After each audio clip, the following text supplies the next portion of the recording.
people who take advantage of them are immoral and unethical, but they kind of like take the position of kind of justifying themselves because of this rule. So write this rule down, what is known as the common law.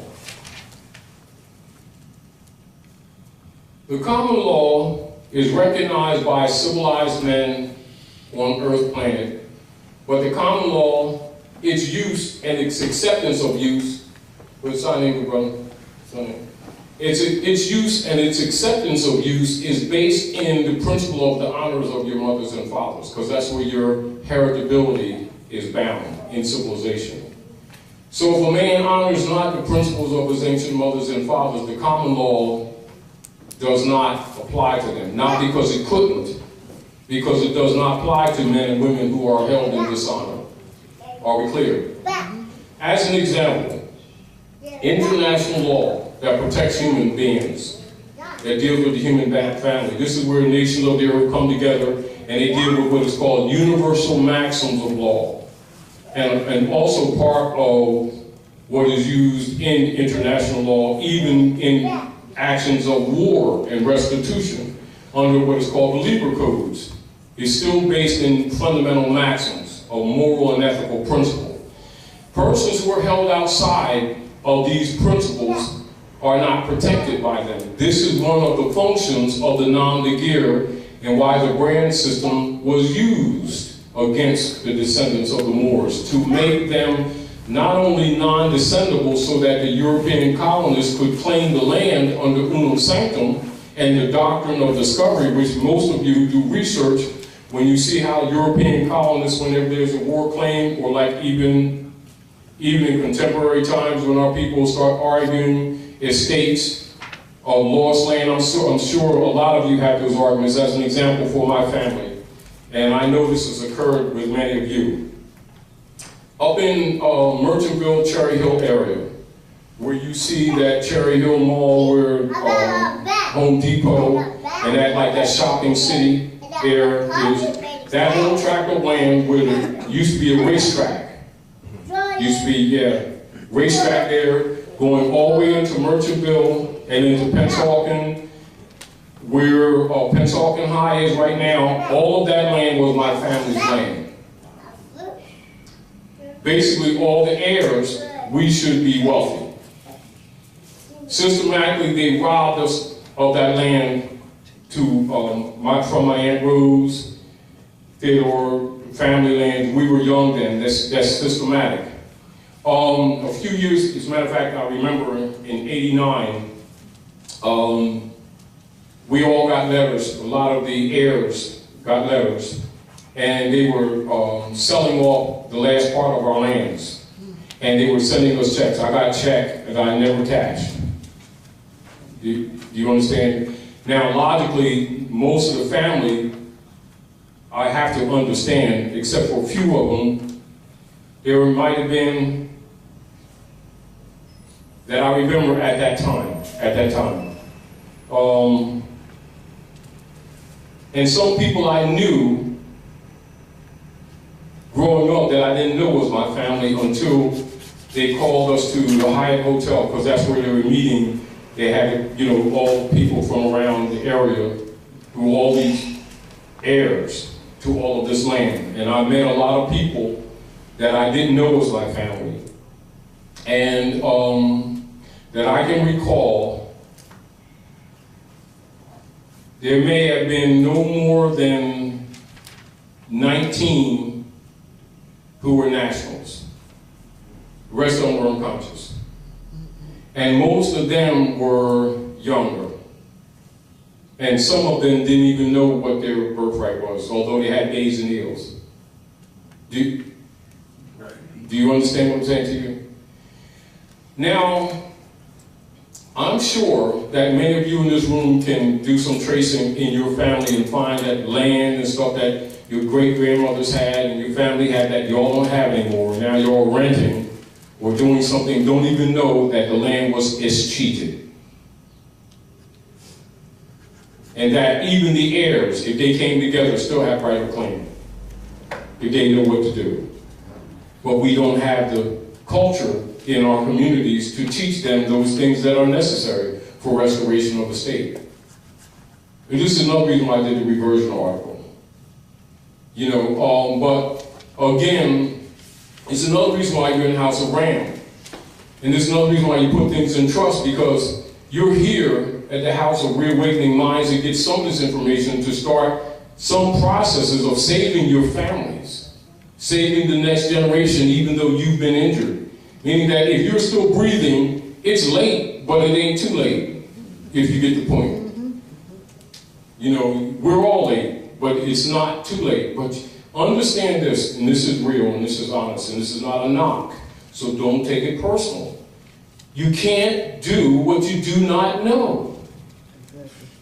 But in estate law, not knowing is not excused either. Are we clear? Conversion.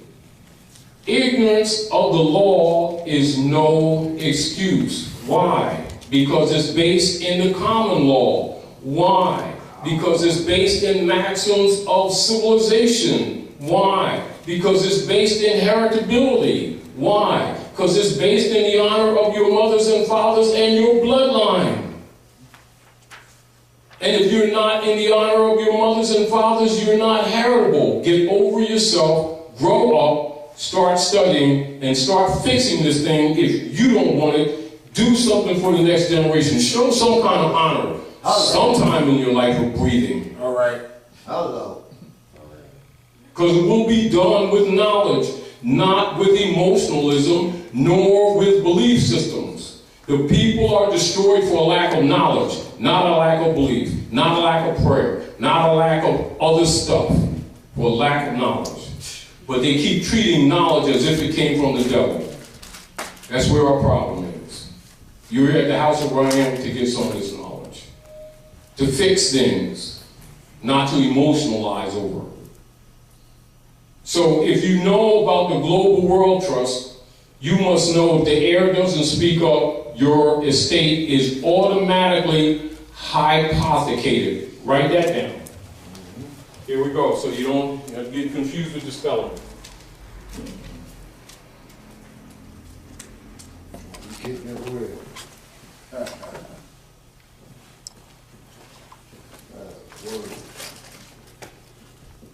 And this is what's done with the Unum Sanctum policy.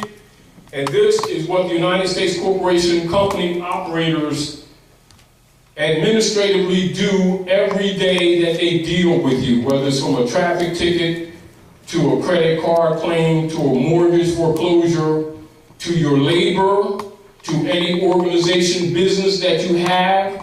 It comes under the executives chamber of the IRS. There you go. And it's already hypothecated. And this is back to understanding why Noble Drawley said in 1913, if you do not do anything else, declare your nationality. Because it's related to the world's largest estate that you didn't know you even had. Even when you do that. Meaning that you don't deal with this emotionally. Right.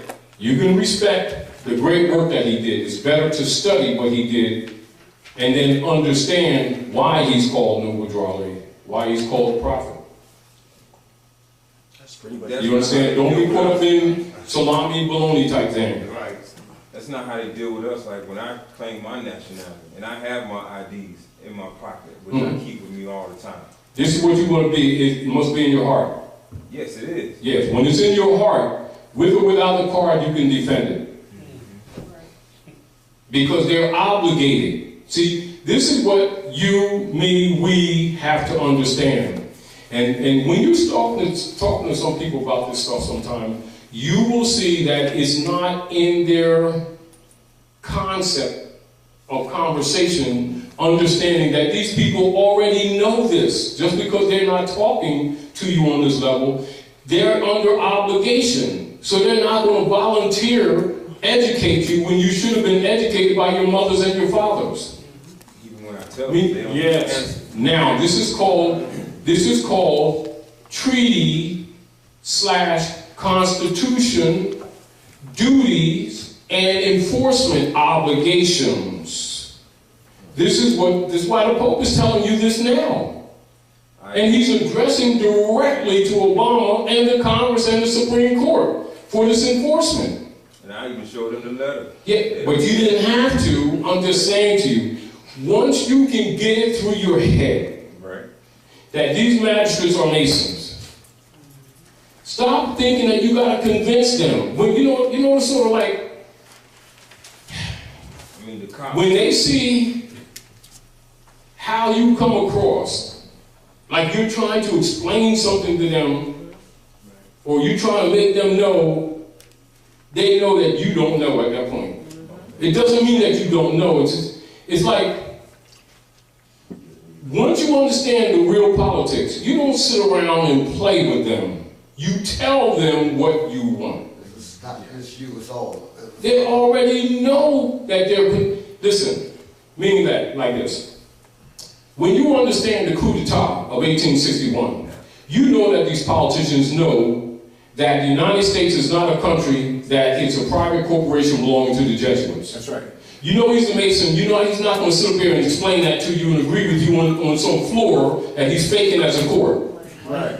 He expects you to call him to chamber, to sidebar. There you go. He's not going to go along with you having this conversation in front of these monkey product chattel who think that human beings are colored because they're his property. He got bonds on them. Sometimes they clear the court. Exactly. Not that you want to take an opportunity to educate your family because you're your brother's keepers. But handle them like Negro monkeys because they want to be. Because they can go in the dictionary and see troglodyte nigger is a monkey. But if they think it's an ID and they want it's just going to be Negroes, voluntary servitude, involuntary servitude is unlawful. But if they keep wanting to volunteer as chattel property, this man is not going to feel guilty about giving them what they want. Okay. When Susie's going to college at their expense. When these big buildings are built on bonds that are on their backs and they don't know it. Because they're too saved to read something. I'm serious. Come on. Yes, sir. It's like this. There's one thing of not knowing something, meaning being kind of innocently ignorant, but there's another thing being arrogant and ignorant. When you're arrogant and ignorant, the person who's taking advantage, you don't have to feel guilty. No, sir. And this is kind of how the European kind of takes it, because we're always like, yeah, see, God made us and Allah made us and didn't make nobody else. And we saved and we got a special personal relationship, personal phone number. Oh, you got all that. His position is, you make your own sandwiches. You want to. That's so true. Don't understand. And then when he do it, now we mad because we ain't got no sandwich. Then we look for a sandwich program, a Negro sandwich program. Now let's tell the truth. That's what we do. That's so true. We so saved, but we got all these programs. We got all these sub programs for them. Let's be honest. Let's kind of look at this honestly. If you're so arrogant to keep projecting to the world that God made you and didn't make nobody else, and you're the really special one, you don't need no check. All you need is Jesus. No big deal. You got it all. You're telling the world that. Now, tell me that's not true.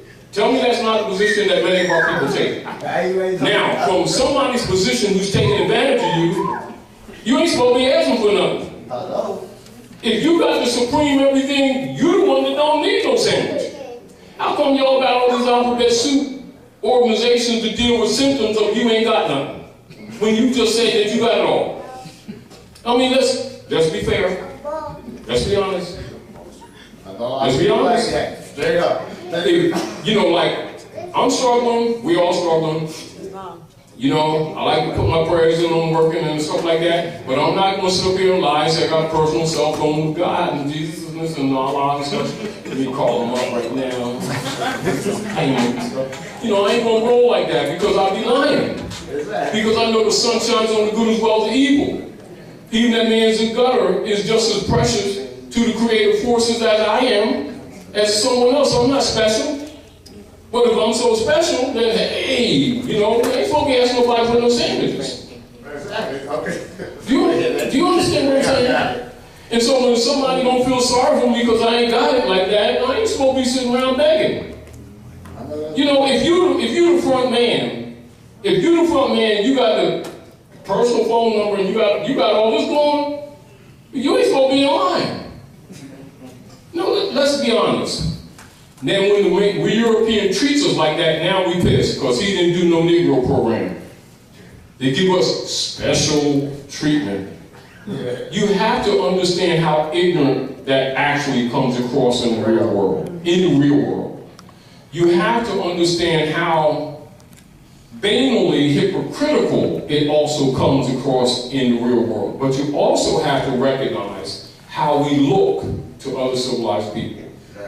Self-righteous, arrogant, superior, and they ain't got doo-doo to show for it. Broken families. Yeah. That's how they give us now, yo. Broken homes. That's right. And broke. Yeah.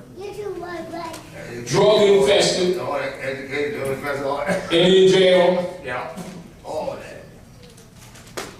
On a majority basis. And then talking about salvation. And then wonder why the children don't trust us anymore, don't believe in us. And out there trying to survive the best they can, they ain't prayed. No, what they're living is the dead culture that we put on them in the name of blackness. No, but we're not going to take that responsibility, all right. However, the world holds us to it. That's called common law. And ignorance of the law is no excuse. It is our mothers and fathers who are the founders of civilization, the mothers and fathers of the human family, set up a renaissance that taught the Europeans that are ruling the world today. Yeah. And then we turn around and live dead culture, and then try to impose it on a civilized world and get pissed when we get rejected. And the world is saying to us, take that on one up. You're getting the black culture that you yourself asked for. Because that's what it is. Yep. Then you're buying and selling with the mark and the number of another man's name and wonder why you don't own crap. And then making excuses. And then condemning people who are enforcing the Constitution to try to solve this problem when it's the duty of every man, every woman, and every child even to confess their own. But they won't confess their own, but they want the benefit of their heirship. It is not going to happen.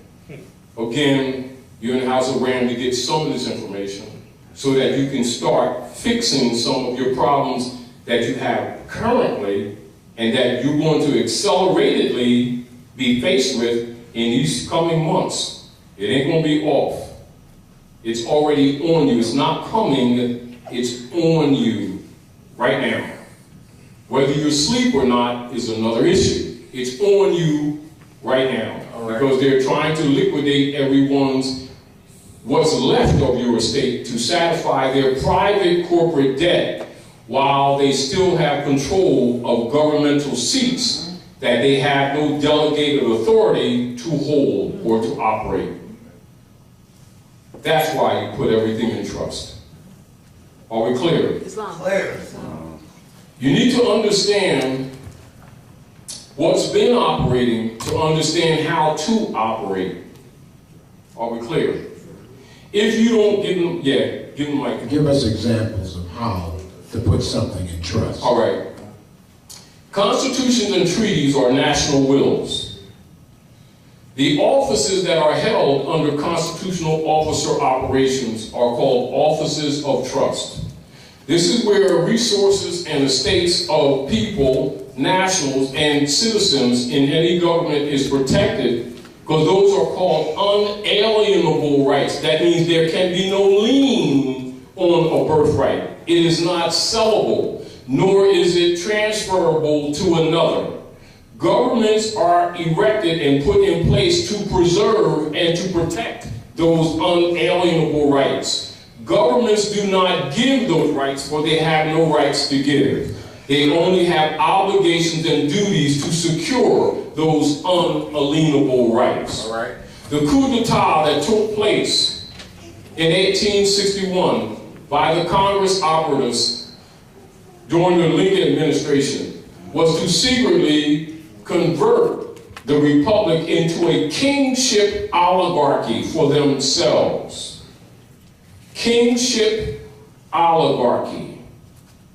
That kingship oligarchy is known in these days as the U.S. democracy.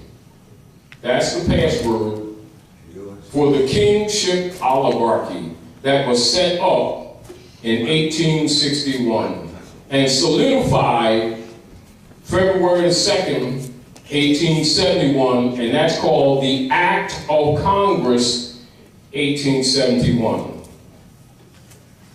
And so the Republic, where their obligation to treaty and constitution as trustees was abridged and abandoned, and they themselves used the platform of government to actually wage war on the nationals of the land. That's the institutionalization of slavery. That's the theft of your birthright. And that's the purpose and the reason why Noble Ali set up the Old Canaanite Temple in 1913 for the restoration of the treaty and constitutional obligations of the Queen of England, who is the owner of the United States Corporation Company, and the restoration of the estate to the proper heirs. That's the basis of the Moorish divine and national movement of the world, period. Wasn't the slavery way before 1861? Can you? Now, all right, this is what you must know. Now you're going to do research with this. The Whittemore Party. Write down Whittemore. Whittemore Party. Horace Greeley, New York newspaper tycoon. Knights of Columbus Ku Klux Klan Oath, 1854 to 1863. Philadelphia, Pennsylvania. Chicago, Illinois. Knights of Columbus Ku Klux Klan Oath celebrated with the Mummers Parade at Philadelphia for the theft of your birthright. They assemble at 6 and Moore Street, traditionally. That's a celebration of the fall of the Moors. That's a celebration of you being used to back the United States Corporation Company bonds since the Civil War. That's the base of the bond system of 55 Water Street, New York. That's the basis of all the UST bonds that have been sold to governments around the world, and also why those treasuries of the world are now collapsing, since the heirs of the states have finally started making public declarations and proclamations and putting it out publicly. What it does is kills the bond, because the heirs are starting to demonstrate competency. They can never capture the instruments because they will never give up the instruments, which are called barratry instruments. That's marriage certificates, birth certificates, CUSIC numbers of the Social Security, etc. They're barratry instruments, and they are bank bonds. You're told they're divine instruments between you and the Lord. They're really the Lord's of money. They're executive chamber instruments. They come under the Department of Commerce. Marriage certificates are bank bonds. Birth certificates are bank bonds. They're shipping and barratry instruments. Logically, when you become conscious of the global world trust set up by the Popes of Rome after the fall of the Red House, and you start declaring your nationality and making it public, you're starting to kill the T-bonds. It is demonstrated symbolically in the movie The Wizard of Oz, when the house falls down on the Wicked Witch and her stockings curl up. Those are stockings curl up under the house, which is the zodiac, which is the culture. When the culture comes back down to earth, people learn the culture. Then they follow the yellow brick road, which is the gold and the silver. And then Emerald City, which is your green star, where the Wizard of Oz, who's been imitating God, is exposed by Gaul, spelled God backwards, And then Dorothy is told, you just bumped your head, you're homeless. You know, when you understand it, it's telling you the story. It's actually telling you the story. It's actually telling you the story. One black person and the wizard guy. Yeah, no, all of them were black. Blacks actually Europeans. You'll learn that later too. You know, and this is back where you learn etymology. Now you're going to write this down. This is the etymological basis of black. Here we go.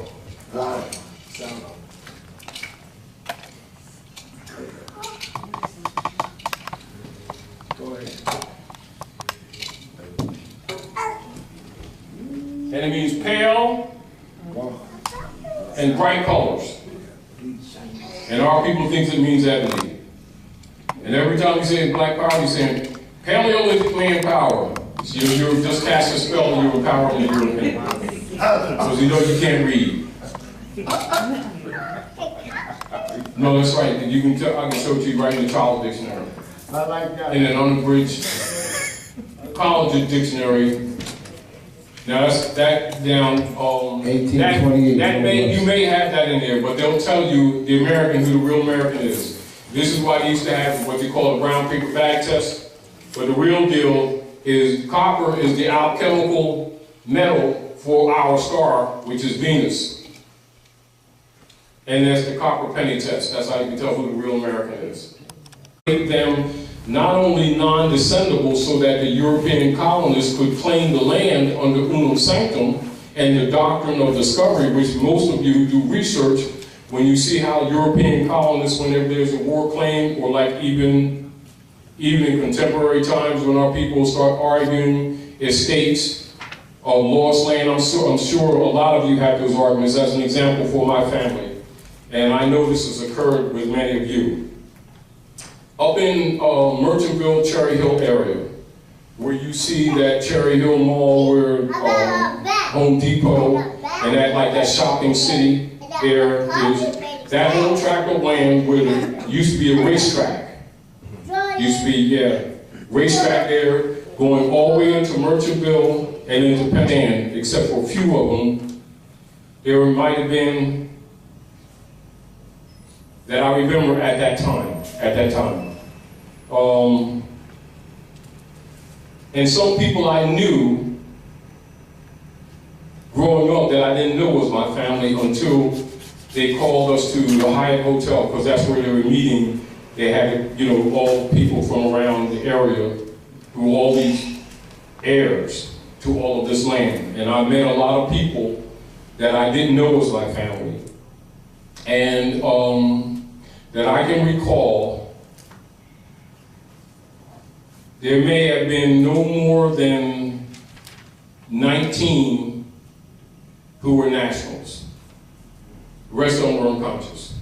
People who take advantage of them are immoral and unethical, but they kind of take the position of kind of justifying themselves because of this rule. So write this rule down, what is known as the common law.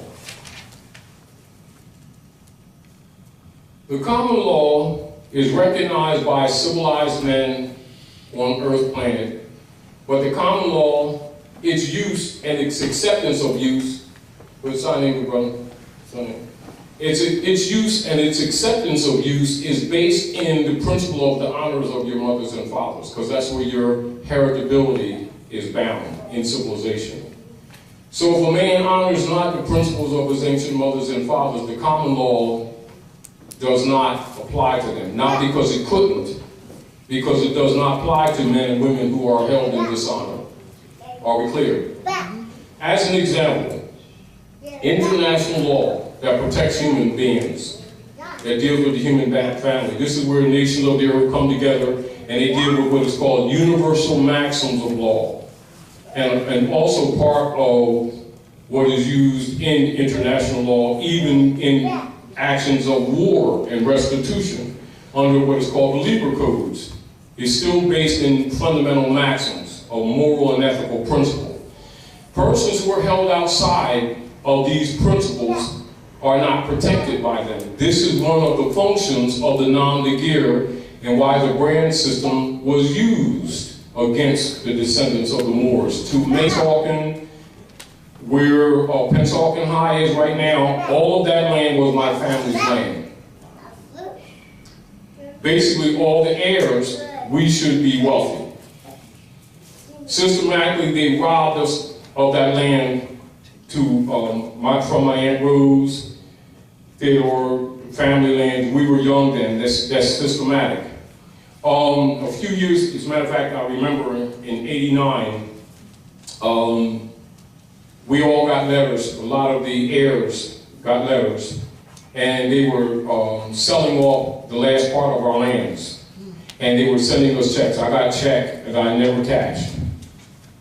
Do you understand? Now, logically, most of the family, I have to understand.